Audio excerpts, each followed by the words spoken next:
ইসরায়েলকে বৃদ্ধাঙ্গুলি দেখিয়ে এবার এক হয়েছে বিশ্বের ৪৪টি দেশ। বীরদর্পে গাজা অভিমুখে এগিয়ে চলছে দেশগুলোর ১০০ জাহাজ। বলা হচ্ছে এটি পৃথিবীর বৃহত্তম সমুদ্র মিশন। বিশ্ব বিবেককে নাড়িয়ে দেওয়া এক ঐতিহাসিক সমুদ্রযাত্রা বিস্তারিত জানাচ্ছেন পলাশ খান।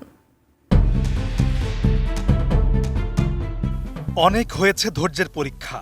জুলুমবাজ ইসরায়েলের সীমাহীন অত্যাচারে রক্তাক্ত ফিলিস্তিনিদের আর্তনাদে কেঁপে উঠেছে বিশ্ববিবেক। আর কোনো পরোয়া নেই, যা হবে দেখা যাবে।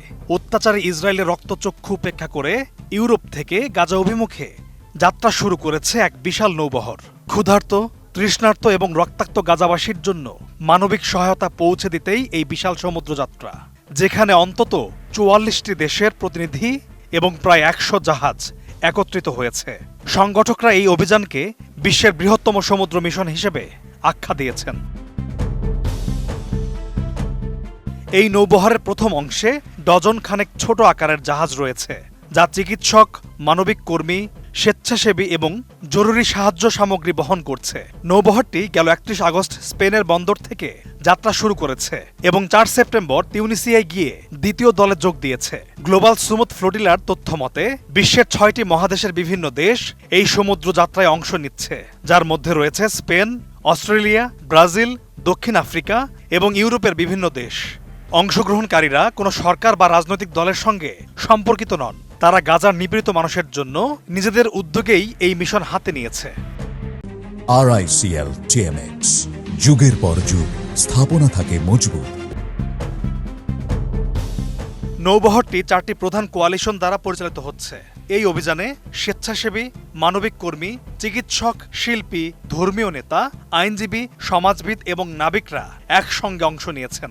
অবশেষে সবাইকে একত্রিত করতে পেরেছে বিশ্ব মানবতা, বিবেকবোধ এবং এক অভিন্ন লক্ষ্য, গাজায় অবরোধ ও গণহত্যা বন্ধ হোক।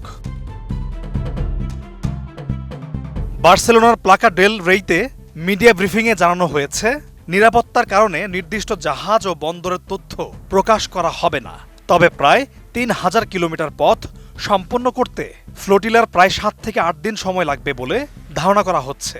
ফ্লোটিলা হলো একটি নৌবহর যা খাদ্য, ওষুধ ও অন্যান্য জরুরি সামগ্রী সংগ্রহ করে সংকটাপন্ন অঞ্চলে পৌঁছে দেয়।